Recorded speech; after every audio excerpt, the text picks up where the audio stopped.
What's something about your culture nobody knows? I'm from a small village where women who lie lose their tongues. I watched it happen to 3 women in my family before they came for me. No trial, no mercy, just the elder's son holding your arms down while his father held up his hot iron blade. My mother said it kept us pure, but really it just kept us terrified. Speaking never felt safe. Even if you were sure you were telling the truth, nothing could stop someone from accusing you of lying. My brothers would taunt me, threatening to tell my parents I'd told a lie if I didn't do their chores for them. To them, it was a joke. To me, it was a living nightmare. Every time I went to the marketplace, I saw tongueless women begging wordlessly for coins and getting dirt kicked in their faces. I would do anything to make sure I didn't become one of them. My sister lost her tongue when she was 15. This married man had been following her around, and when his wife asked if my sister had encouraged him, my sister said no. The guy admitted everything the next day, but somehow that made her the liar for denying it. They did it in our kitchen while I hid under the stairs. The sounds still wake me up sometimes. After that, my sister couldn't eat solid food for months. She tried writing notes, but nobody wanted to read words from a liar. No man would marry her now. She joined the other tongueless women who haunted our market, pointing at things they needed, depending on their kids to guess what they wanted. Walking reminders of what happened when women forgot their place. Fear ran our whole lives. My cousin started stuttering because she'd check every word 3 times before saying it. My friend just stopped talking, pretending to be mute. Safer that way. When I turned 17, I worked at my uncle's fruit stand weighing rice for customers. The mayor's wife bought her usual 2 kilograms one day. But this time she came back hours later saying I'd shorted her. I knew I'd given her the right amount because I always measured twice. But it didn't matter. She was Haram Rais al-Baladia, and I was nobody. The elders came for me that afternoon. They searched me and found nothing, but she insisted I'd hidden the rice that I stole. Her word against mine wasn't even a contest. By sunset, they announced I'd face judgment at dawn. My mother didn't ask if I was innocent because it didn't matter. Someone important had made an accusation. That night, Mom sat on my bed teaching me how to live without a tongue, which foods to avoid so I wouldn't choke, how to breathe through the pain when it happened. In the kitchen, I could hear them preparing the blade. The rasp of metal on stone and the heating of the fire went on for hours. I thought about running. The door was right there and the port city was only 2 days away. But leaving meant abandoning everything and hoping I don't die in the desert heat without water for 2 days minimum. Staying meant losing my voice forever. I lay there trying to decide what to do while they sharpened the blade. Dawn came fast.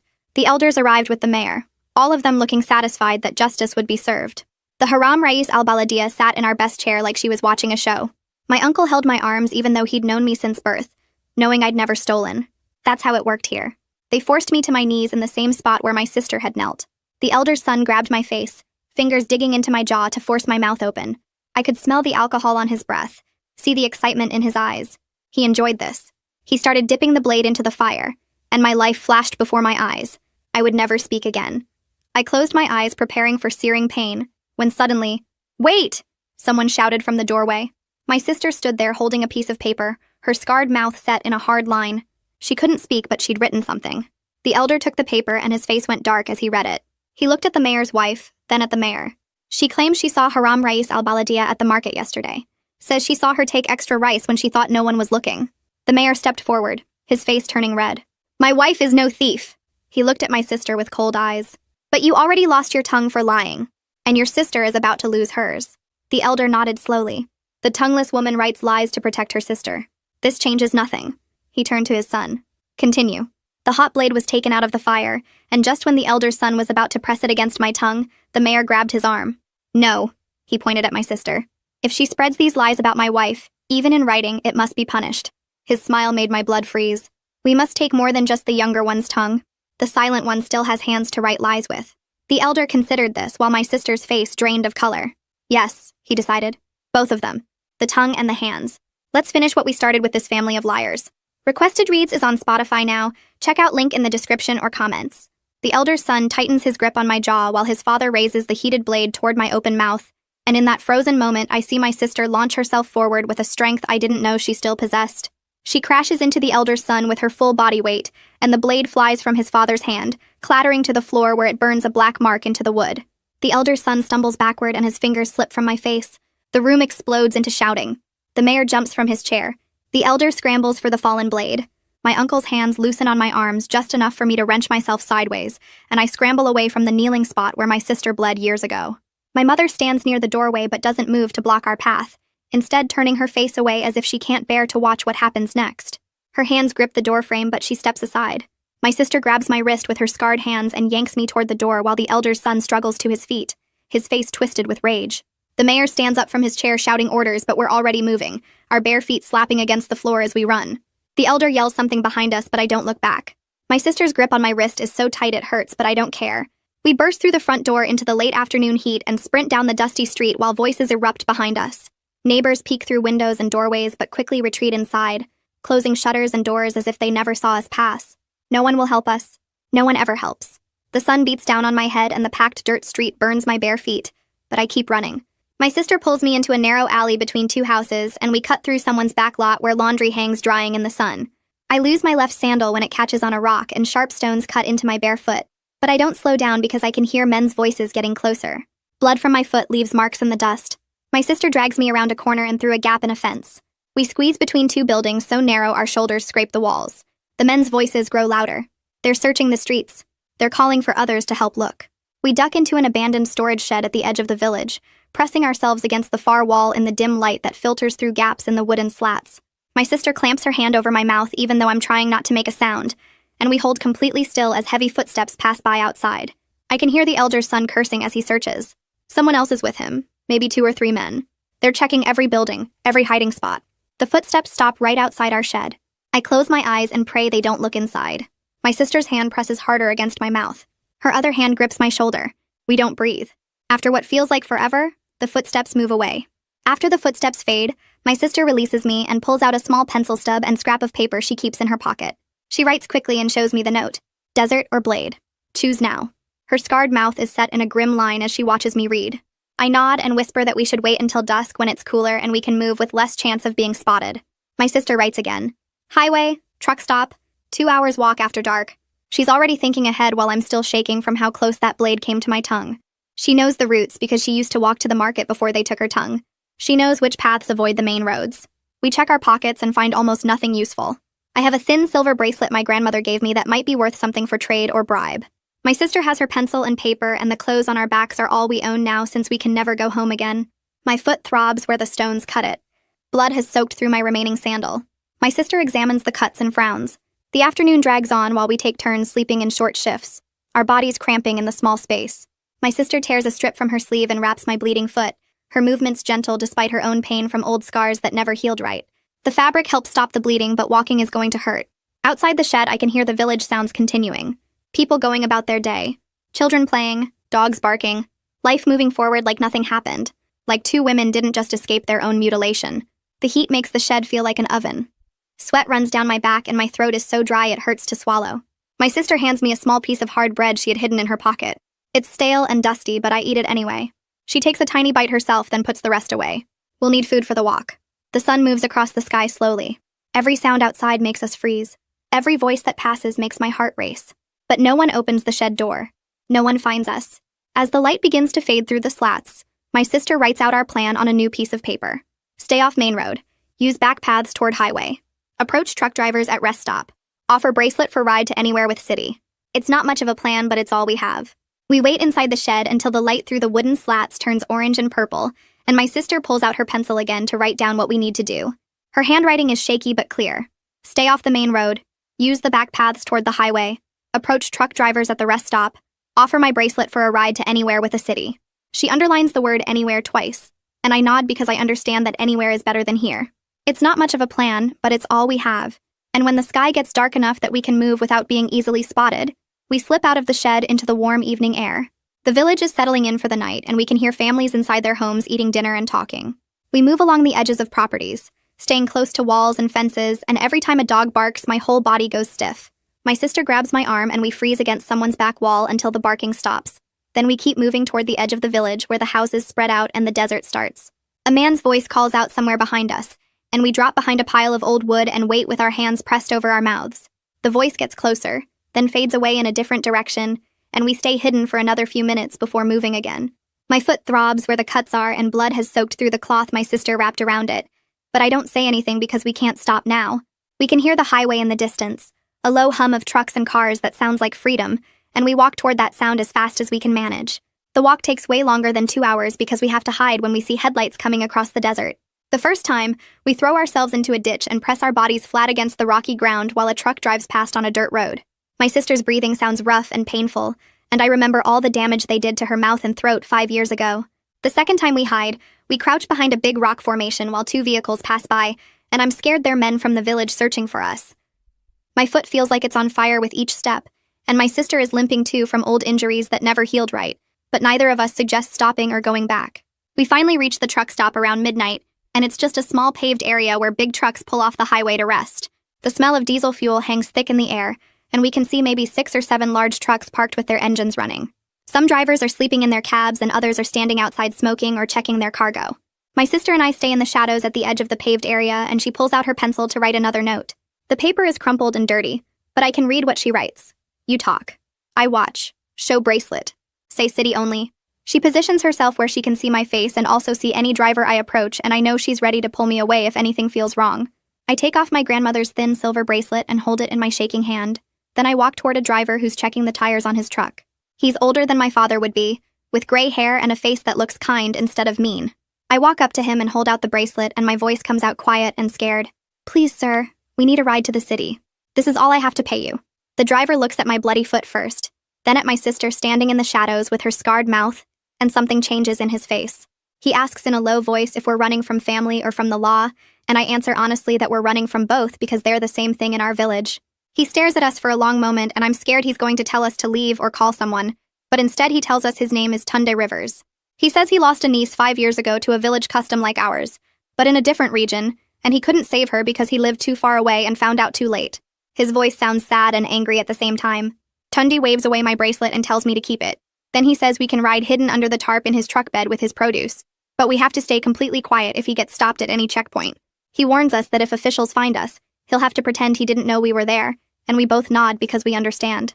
We climb into the back of his truck, and Tunde helps us burrow under a heavy canvas tarp that covers crates of melons and vegetables. The space is tight and dark and smells like dirt and diesel fuel, but it feels safer than anything has felt in days.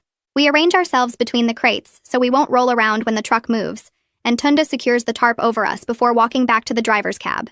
A minute later, the truck's engine gets louder and we start moving, pulling out of the truck stop and onto the highway. I feel every bump and turn in my stomach as we drive away from the only home I've ever known, away from the kitchen where they were going to cut out my tongue and cut off my sister's hands. My sister finds my hand in the darkness under the tarp and squeezes it 3 times, which is our childhood signal that means, I'm here with you. And I squeeze back 3 times to tell her the same thing. An hour passes in that cramped darkness and my legs start going numb from staying in the same position. The truck's engine has a steady rhythm that almost makes me drowsy despite my fear, but then I feel us slowing down and hear voices outside. My sister's hand tightens around mine as the truck comes to a complete stop. Through the gaps in the tarp, I can see bright lights and male voices are talking about checking cargo and seeing papers. Tunde's voice answers them, calm and friendly like he's chatting with neighbors about nothing important. He talks about the weather getting hotter and how the roads have more potholes this year, and one of the officials laughs at something Tunde says about his truck's bad suspension. My sister and I stay frozen under the tarp, barely breathing, while footsteps walk around the truck bed. Someone pats the canvas right above my head, and I feel my whole body go stiff with terror. But then the footsteps move away and I hear Tunde still talking about road conditions and delivery schedules. After what feels like forever but is probably only a few minutes, the truck's engine gets louder again and we start moving forward. My sister lets out a long, slow breath and I realize I've been holding mine too. We drive for hours more and my body aches from the cramped space between the crates. The smell of melons and diesel makes my stomach turn, and my cut foot throbs with every bump in the road. Somewhere in the middle of the night, the truck slows again and pulls off the highway. Through a gap in the tarp, I see bright lights and gas pumps, and Tunde gets out to fill the tank. I watch people moving around the gas station, mostly truck drivers like Tunde, and then I see a man standing near the building entrance. He's wearing the same kind of long shirt that men from our village wear, and something about the way he stands makes my blood go cold. I've seen him before at the marketplace talking to the elder's son. My sister sees him too, and her whole body goes tense next to mine. Tunde must notice something wrong because he finishes pumping gas faster than normal and climbs back into the cab. Instead of getting back on the highway we came from, the truck turns onto a different road. Through the tarp gap, I see a sign pointing to a longer route that goes around the mountains instead of through them. The detour will add time to our trip, but I'm grateful that Tunde saw the danger and changed course. The cramped position is making my sister's old scars hurt worse. I can feel her hands shaking next to mine, and I know the scar tissue in her mouth must be bothering her too from all the stress. I remember how our mother used to massage her fingers after the blade took her tongue, gentle circles on each finger to help with the pain. I start doing the same thing now, working my thumbs across her palms and fingers the way Mom taught me. My sister's breathing is fast and shallow at first, but after a few minutes it starts to even out. She squeezes my hand once to say thank you, and I squeeze back. We've been taking care of each other like this since we were kids. finding ways to comfort each other when our parents couldn't or wouldn't.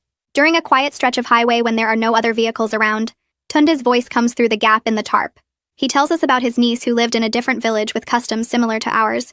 She was only 14 when the village elders came for her because someone accused her of lying about something small and stupid. Tunde's voice breaks when he describes how he lived too far away and didn't hear about what happened until it was already over. He couldn't save her because by the time he arrived, she'd already lost her tongue, and the village elders said the matter was closed. His niece died 2 years later from an infection that started in her mouth and spread. Tunde says he spent the last 3 years driving routes that take him past villages like ours, hoping he'd get a chance to help someone escape the way he couldn't help his niece. I want to tell him thank you, but my throat is too tight to speak, so I just press my hand against the tarp where his voice is coming from. The sky starts getting lighter and I can see the darkness under the tarp turning gray. We're moving through streets now instead of open highway, and through the gaps I see real buildings, tall ones made of concrete and glass instead of mud brick and wood. There are streetlights everywhere and paved roads without potholes and more cars than I've ever seen in one place. The truck slows and turns into a parking area next to a huge building with a red cross symbol on it.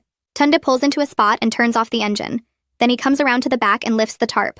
The morning light makes me squint after so many hours in darkness. Tunde helps us climb down from the truck bed and my legs almost give out when I try to stand. He reaches into his pocket and pulls out some folded bills, pressing them into my hand. He points at the building and says the emergency room doctors here have to help everyone who comes in, no matter who they are or where they're from. He tells us to get our injuries treated and then figure out what to do next. Before I can thank him properly, he's already climbing back into his truck cab, and I watch him drive away, knowing he risked a lot to help 2 strangers. The hospital building is bigger than any structure I've ever been inside.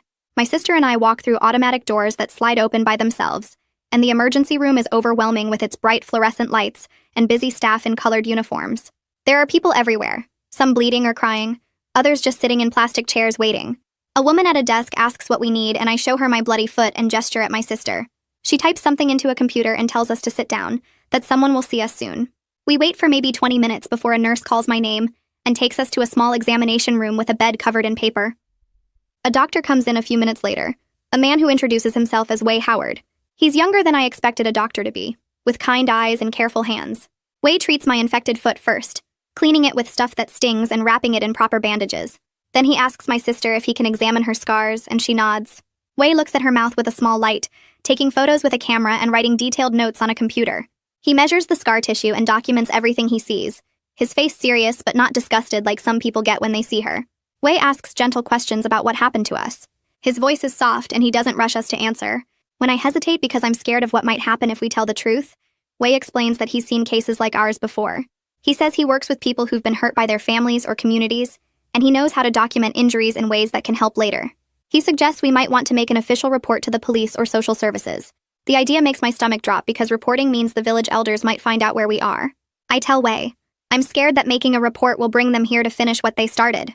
Wei nods like he understands and says he'll note everything in our medical file either way, and that we can decide later if we want to use it for anything legal. A woman knocks on the examination room door and introduces herself as a hospital social worker. She explains that she works with a legal aid organization that helps people in situations like ours. She asks if it's okay to call someone who might be able to help, and when I nod, she takes out her phone and pages someone named Vivian Rashid. The social worker stays with us while we wait, asking basic questions about whether we have a place to stay or any family who can help. I tell her we have nowhere to go and no one to call.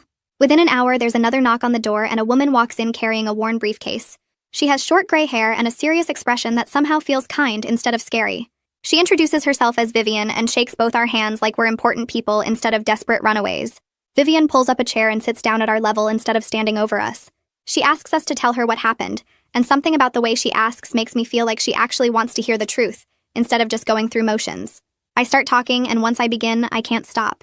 I tell her about the mayor's wife and the false accusation, about the elder and his son with their heated blade, about my sister trying to protect me and how they decided to take both my tongue and her hands.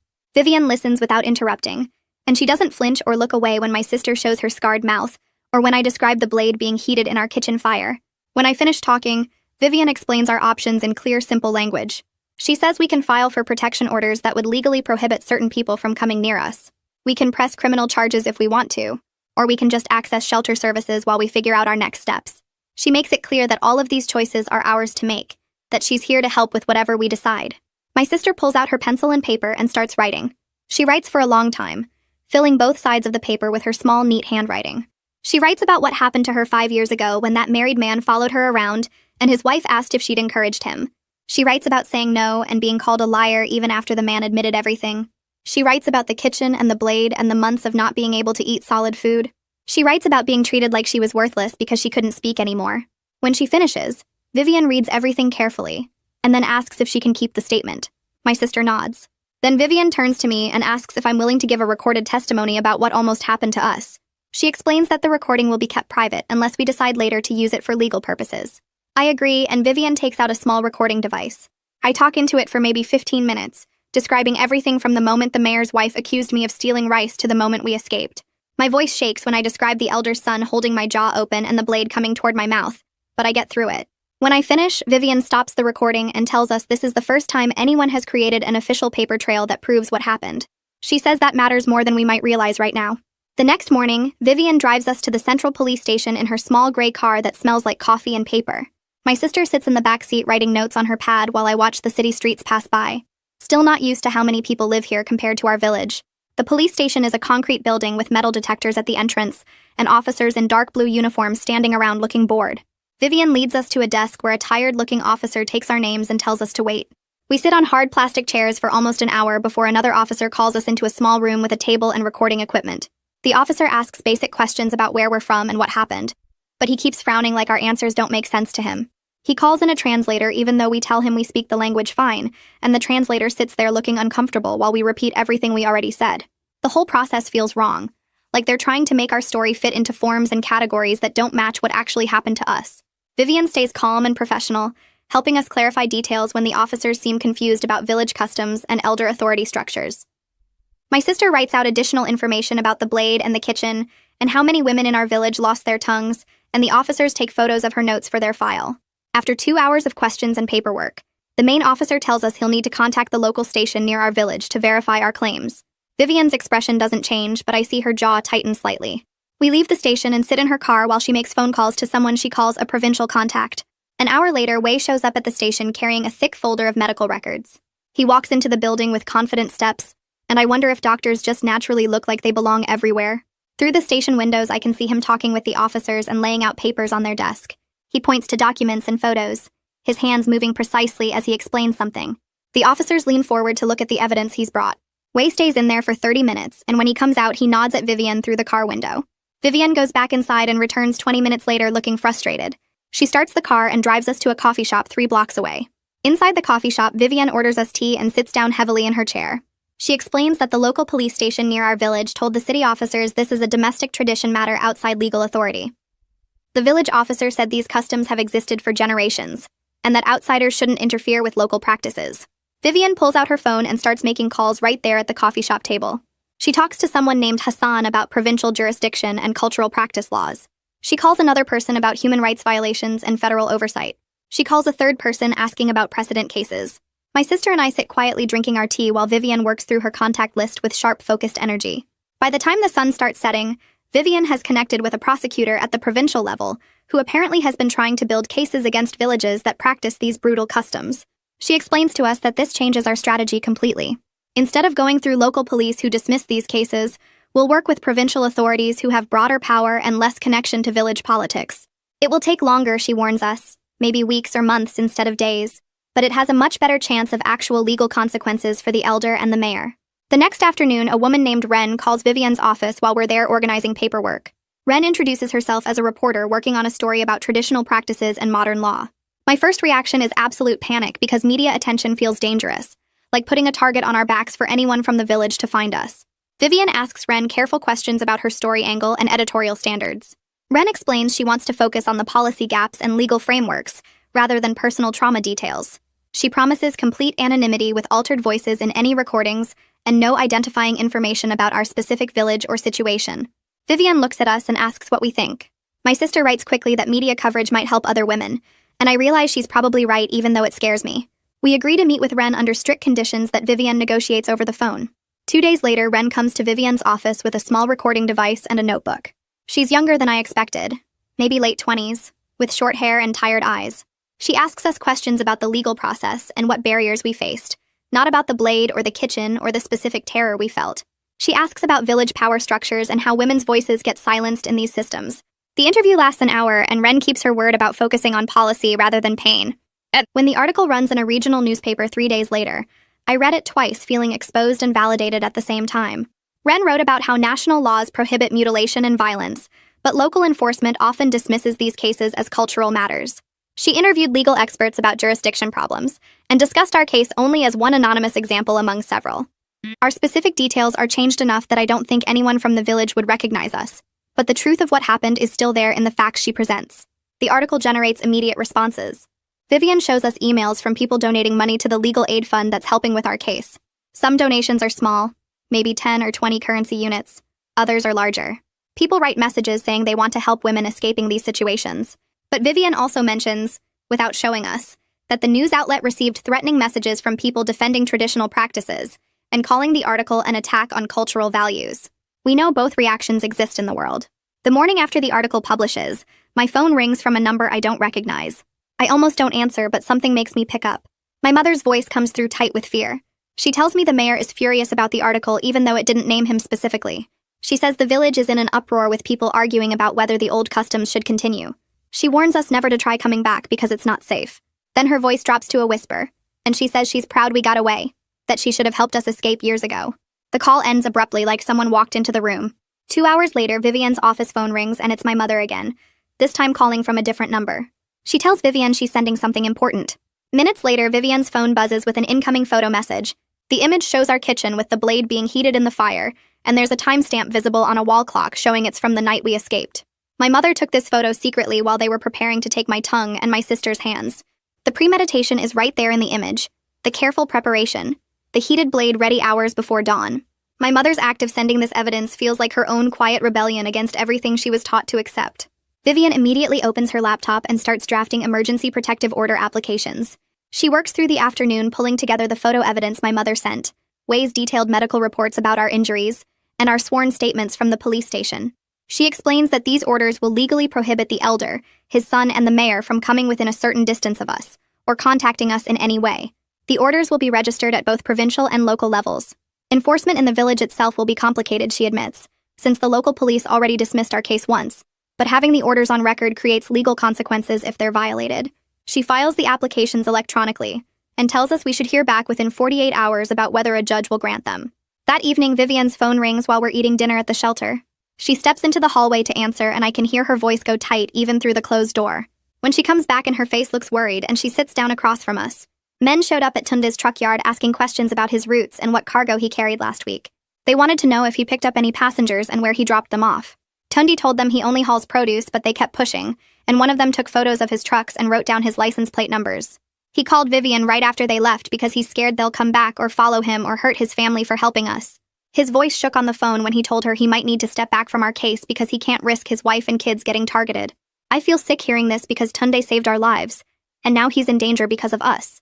My sister writes on her notepad asking if he's okay, and if we should do something to protect him. Vivian makes another call right there from the shelter dining room and talks to Tunde for almost 20 minutes. She tells him she doesn't need him to testify in person at any hearing or trial. An anonymous written statement describing the night he picked us up will be enough for the court record. He just needs to write down what happened, sign it, and mail it to her office without his return address on the envelope. No one will know his name or where he lives, and he won't have to appear anywhere publicly. Tunde agrees to send the statement, and Vivian promises to keep his identity protected in all the legal paperwork. After she hangs up, I tell her I feel terrible that someone who helped us is now getting threatened. She says this is what happens when powerful people feel cornered, but that we can't let fear stop us from seeking justice. The next morning, I wake up to voices in the shelter hallway and the sound of staff members moving quickly past our door. My sister and I get dressed and find the shelter director talking to 2 staff members near the front entrance. They noticed men standing across the street about an hour ago, just watching the building. The men aren't doing anything illegal, just standing there on the sidewalk smoking and looking at everyone who goes in or out. The shelter staff already called the police who showed up and questioned the men, but couldn't arrest them for standing on a public street. The police told the men to move along, but they just walked to the corner and kept watching from there instead. The shelter director tells us we need to pack our things because Vivian is arranging an emergency move to a different location with better security. We go back to our room and stuff our donated clothes and toiletries into plastic bags since we don't have real luggage. Everything we own fits in 2 grocery bags, and that makes me feel small and powerless.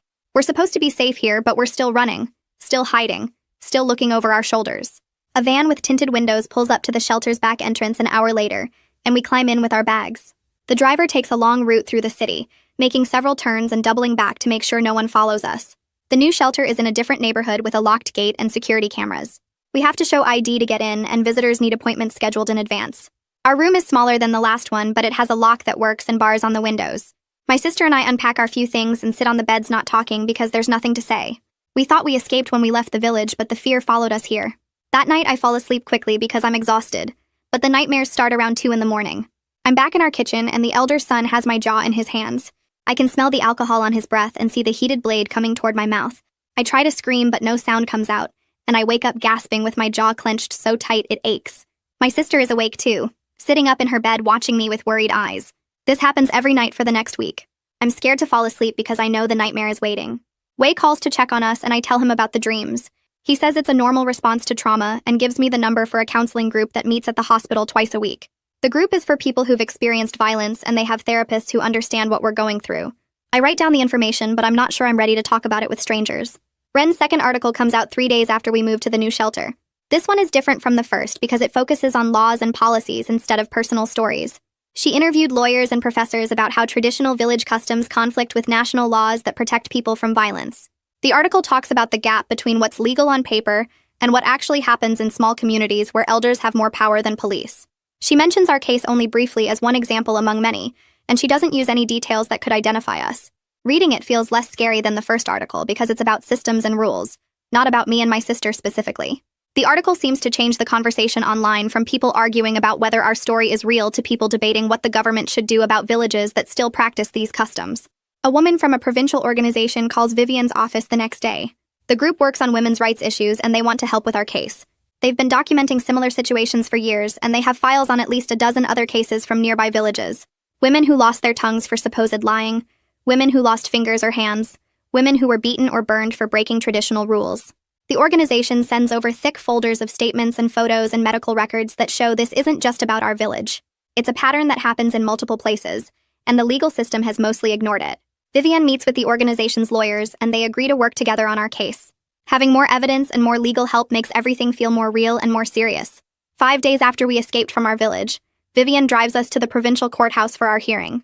The building is huge with marble floors and high ceilings that make every sound echo. We pass through metal detectors and security guards check our bags. The courtroom is on the 3rd floor and it's bigger than any room I've ever been in. Rows of wooden benches face a raised platform where the judge sits, and there are tables for lawyers and a separate area for witnesses. Everything feels formal and confusing with procedures I don't understand. The mayor's lawyer stands up as soon as we enter and immediately asks the judge to dismiss our case. He argues that since the defendants haven't appeared in court, and since everything happened in the village under traditional customs, the provincial court has no authority to issue orders. Vivian stands up and responds that the defendant's absence is exactly why we need protection orders, and that national law supersedes local customs when it comes to violence and bodily harm. The judge listens to both sides and asks questions about jurisdiction and evidence. I sit at the table next to Vivian trying to follow the legal language but understanding maybe half of what they're saying. My hands are shaking and my sister keeps writing notes asking if we're going to lose. After almost an hour of arguments, the judge denies the dismissal motion. He says our case raises serious questions about human rights and traditional practices, and he's granting temporary restraining orders while ordering a full investigation into what's happening in our village. The orders prohibit the elder, his son, and the mayor from coming within 500 meters of us or contacting us in any way. Vivian squeezes my hand under the table and I feel something small shift inside me. Maybe the legal system can actually work for people like us. Maybe we're not completely powerless. Over the next 2 days, other women start sending statements to Vivian's office. Some are anonymous, just typed pages with no names attached. Others include photos of scars on tongues or missing fingers or burn marks. One woman sends a video of herself trying to speak with half her tongue gone, explaining what happened to her when she was 16. Another woman writes about watching her mother lose her tongue, and then years later losing her own. The statements come from different villages, but they all describe the same basic system where men decide if women are lying and punish them without trials or evidence. Together, they build a picture that shows this isn't rare or isolated. It's systematic abuse that's been happening for generations, while everyone pretends it's just culture or tradition. The next morning, Vivian calls me at the shelter saying my uncle left a message on her office line overnight. She plays it for me over the phone and I hear his voice, tired and rough like he hasn't slept in days. He says he wants to apologize for holding my arms that day, that he knew I never stole anything and he should have stood up for me. He says he'll testify about what happened if Vivian can guarantee the village won't come after him for speaking against the elder and the mayor. His voice cracks when he talks about watching them prepare the blade and knowing it was wrong but being too scared to stop it. I feel angry at him for his earlier weakness and relieved that he's willing to help now, and I don't know which feeling is stronger. Vivian tells me she can arrange protective measures for him if his testimony is solid, and I say yes because we need every witness we can get, even if I'm still mad at him for what he did. That same afternoon, Ren calls Vivian with something big. She's been digging through public records at the market office and found financial documents showing the mayor's wife has been skimming money from vendors for months. The rice she accused me of stealing was part of a bigger scheme where she used altered scales to cheat customers and pocket the difference. Ren found witness statements from 3 other vendors who saw her taking extra rice and produce, but were too scared to report it because of who she was. The statements are dated from weeks before she accused me, which proves she was already stealing when she blamed me for her own crime. Vivian adds these records to our case file and says this changes everything, because now we can show the false accusation was meant to cover up the mayor's wife's theft pattern. 2 days later, police get a warrant to search the mayor's wife's market stall based on Ren's evidence. I'm not there to see it, but Vivian tells me they found altered scales with weights that had been filed down to show less than the actual amount. They also found a notebook where the mayor's wife kept records of how much she skimmed from different vendors each week, including the 2 kilograms of rice she claimed I stole. The police document everything carefully with photos and evidence bags, making sure the chain of custody is perfect, so nothing can be challenged in court. Vivian meets with the officers to add this physical evidence to our case, explaining how it proves my accusation was false and was designed to hide the mayor's wife's own criminal activity. She says the altered scales alone are enough to show a pattern of theft that makes the wife's accusation against me completely unreliable. The provincial prosecutor reviews all the evidence and decides to file formal charges. Vivian calls me to her office to explain what's happening. The charges against the elder's son are attempted assault with intent to maim, which carries a penalty of 5 to 10 years in prison if he's convicted. The charges against the mayor are conspiracy and obstruction of justice for enabling his wife's false accusations and trying to use village customs to cover up her crimes. Vivian says these are serious charges that could mean prison time for both of them, not just fines or community service. She walks me through what each charge means and what the prosecution will need to prove, and for the first time I start to believe that maybe the legal system can actually hold powerful people accountable for what they did to us. The arrests start the next day. The mayor gets detained at the provincial government building where he went to lobby against our case, and police officers walk him out in handcuffs while other officials watch. Vivian sends me a text with the news and I feel something loosen in my chest that's been tight since the day I ran.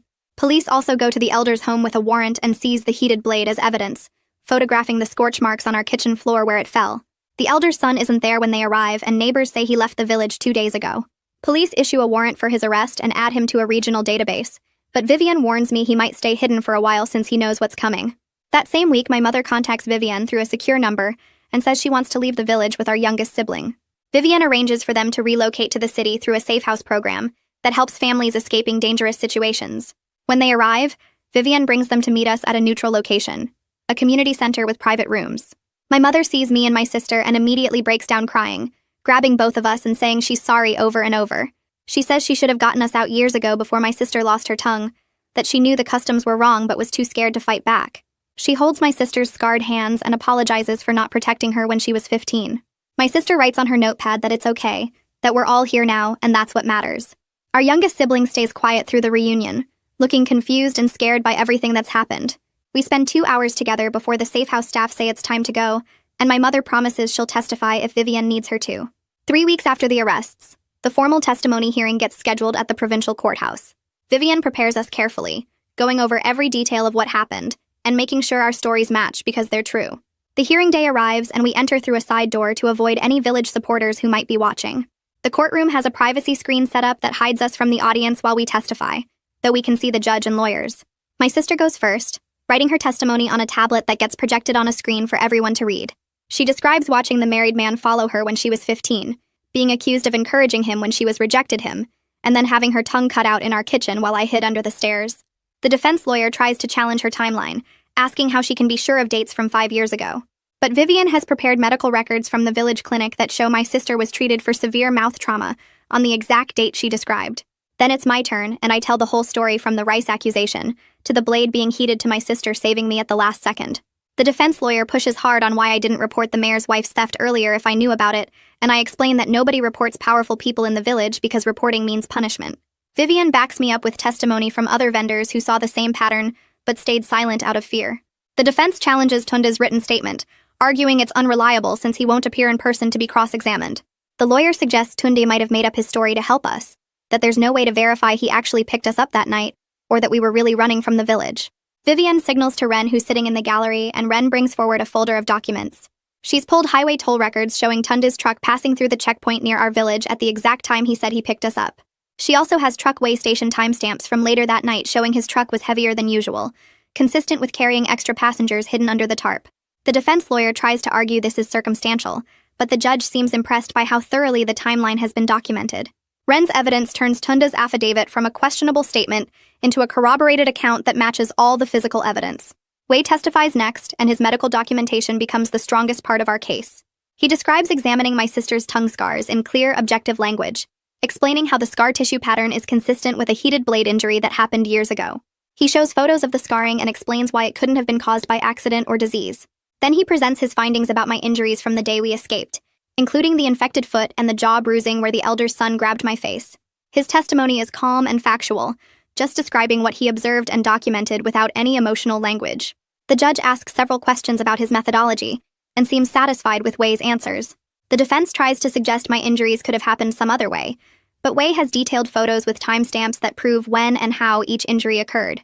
His documentation makes our story undeniable because it's not just our word anymore. It's physical evidence that can't be explained away.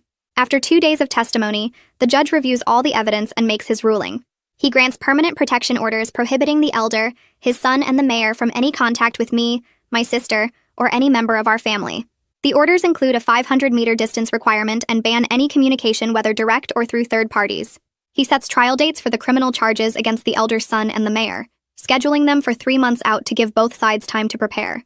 Then he addresses the bail question and denies it for the mayor, ruling that his position of power in the village makes him a flight risk and a potential threat to witnesses. The mayor will stay in custody until trial. Vivian squeezes my hand under the table when the judge announces the bail denial, and I feel something like safety for the first time since this whole thing started.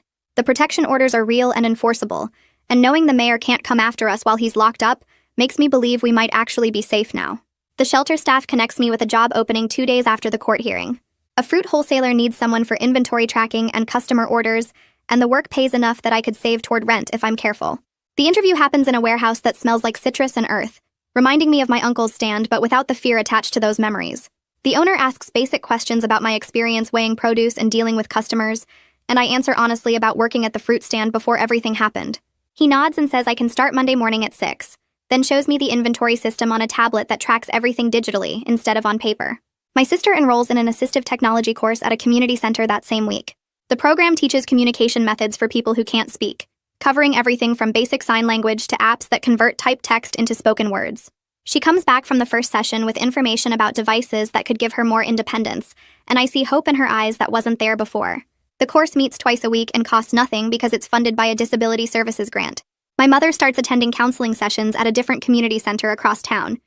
She goes every Thursday afternoon and doesn't talk much about what happens there, but she seems a little less tense each week. She finds work at a laundry service that operates out of a basement near our shelter, folding clothes and running pressing machines for hotels and restaurants. The owner doesn't ask questions about her background or require references, just watches her work for an hour and then offers her the job. Our youngest sibling enrolls in a city school where nobody knows about our village or our family history. The teachers treat them like any other kid and they come home talking about math class and playground games instead of living in constant fear. Watching them just be normal feels like the best thing that's come out of leaving. The provincial government sends oversight officials to our village 3 weeks after the court hearing. They arrive with police escorts and legal authority to replace the entire village council. The new administrators post a formal decree in the marketplace condemning the tongue-cutting practice in language that leaves no room for interpretation. The decree states that anyone who attempts the practice will face immediate arrest and prosecution under national law, with prison sentences ranging from 10 to 20 years. Vivian sends us photos of the posted notices, and seeing those words displayed where everyone can read them makes something loosen in my chest. Some villagers grumble that outsiders are destroying their traditions, and that the government has no right to interfere with local customs. Others stay quiet, but you can see the relief on their faces, especially the women who've been living in fear for years. An anonymous reporting system gets installed in the village during the same week the new administrators arrive. They set up a dedicated phone line that women can call without giving their names, and they install a lockbox outside the new administrative office where people can drop written reports without being seen. Within the first month, a dozen reports come in about various forms of violence and coercion that have nothing to do with tongue cutting, but show how deep the problems run. The reports describe forced marriages, stolen wages, beatings, and threats that kept women silent for years. Provincial investigators begin quietly following up on each report, interviewing witnesses and building cases. Vivian tells us about the reporting numbers during one of our check-in meetings, and knowing that other women are finally speaking up feels like something is actually changing. Ren publishes her third article focusing on the recovery process and policy outcomes rather than the trauma itself. She interviews legal experts about what systemic changes are needed and talks to social workers about how survivors rebuild their lives after escaping traditional violence. The piece mentions our case only briefly as one example among many, which feels like being seen without being consumed by public attention. She includes quotes from provincial officials about the new oversight measures and from NGO workers about similar interventions in other regions. Reading the article feels different from the earlier ones because it's not about our pain anymore. It's about what comes next and how to prevent this from happening to others. The mayor's wife issues a public statement through her lawyer 2 months after the protection orders get granted. The statement formally retracts her accusation against me and admits she took the extra rice herself to cover a gambling debt she'd been hiding from her husband. She offers financial restitution for the harm caused, suggesting an amount that Vivian immediately says is too low. Vivian negotiates back and forth with the lawyer over email and phone calls, pushing for enough money to cover our medical bills and contribute toward our housing deposit.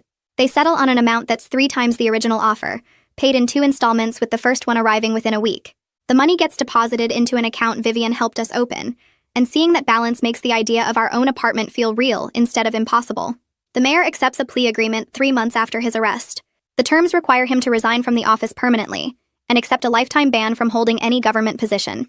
He pays substantial fines that get split between the provincial treasury and a victim services fund, and he has to perform 200 hours of community service at a women's shelter in the city. It's not perfect justice because he doesn't go to prison, but Vivian explains that most victims of village customs never see any accountability at all. She says this outcome sends a message to other village leaders that enabling these practices carries real consequences. I think about whether it's enough and decide that watching him lose everything he valued counts for something, even if it doesn't undo what almost happened to us. The elder's son gets arrested after starting a bar fight in a neighboring town 4 months after we escaped. He punches someone over a card game dispute and the police get called. When they run his identification at the station, the outstanding warrant from our case pops up in the system. The officers execute the warrant immediately, and this time he's held without bail because he's already shown he'll run. Vivian calls to tell us the news, and I feel my shoulders drop with relief I didn't know I was carrying. Knowing he's in custody and can't come looking for us helps me sleep a little better at night, though the nightmares still come sometimes. My sister and I move into a small 2-bedroom apartment through a housing assistance program 5 months after arriving in the city. The program subsidizes part of our rent for the first year, while we build up savings and job stability. We spend a weekend furnishing it with secondhand basics from charity shops, finding a couch that's only slightly worn and a kitchen table with mismatched chairs that work fine. We buy our own locks for the doors and windows, the kind that need keys from both sides so nobody can break the glass and reach through. Having a space that's truly ours, with locks we control and neighbors who don't know our history, feels like the most valuable thing we've ever owned. My sister hangs curtains in her room, and I set up a small desk where I can do inventory paperwork from my job. I start keeping nightly voice memos on a cheap phone Vivian helped us get through a donated phone program. Every night before bed, I record my thoughts and experiences, talking through what happened during the day and how I'm processing everything that brought us here. The recordings are just for me, a way to reclaim my voice and prove to myself that I can speak without fear now. Some nights I talk for 2 minutes, other nights for 20, depending on what's weighing on my mind. I block harassing numbers when they appear, usually from area codes near our old village, and I don't let them stop me from using the phone. Slowly, my sleep improves as the nightmares become less frequent, dropping from every night to maybe twice a week, then once a week, then occasional. 4 months after our escape, we set up our small apartment for dinner with the people who helped us get here. My sister wipes down our secondhand table while I arrange mismatched plates and cups we bought from the charity shop. Tunde arrives first carrying a crate of fresh mangoes and oranges from his delivery routes, setting them on our kitchen counter with a smile. Wei shows up next with a bag full of bandages, antiseptic, and basic medical supplies for our first aid kit, explaining we should always keep these things on hand. Vivian walks in holding a folder of papers, and when she opens it, I see official stamps and signatures on documents that say, "Our case is officially closed," and the protection orders are permanent. Ren brings her published articles printed and bound in a simple folder, 3 pieces that told our story without exposing us, focusing on policy changes instead of our trauma. We crowd around our small table, passing plates of rice and vegetables, and Tunde raises his cup of water. We all lift our drinks and toast to boring, ordinary days ahead, to the simple freedom of speaking without fear, to sleeping through the night without nightmares. The conversation stays light, and we laugh about small things like Wei's terrible parking and Vivian's coffee addiction, normal topics that have nothing to do with villages or blades or running. After everyone leaves, my sister and I wash the dishes together in our tiny kitchen, and the quiet feels comfortable instead of scary. I wake up each morning now in a place where no one is sharpening blades in the kitchen, and that quiet relief is enough. My sister and I go to our jobs, come home, cook dinner together, and plan for things like saving money for better furniture or maybe taking a class at the community center. It's not a fairy tale ending with everything perfect and tied up neatly. I still have bad dreams sometimes, and my sister's scars still ache when the weather changes. But this life is ours, and we built it ourselves. And knowing we're safe here makes even the hard days feel possible. We don't have profound insights about justice or healing, just the daily routine of living without fear. And that turns out to be enough. Congrats on making it to the end without throwing your phone. Reward yourself by subscribing and letting the algorithm enable us again.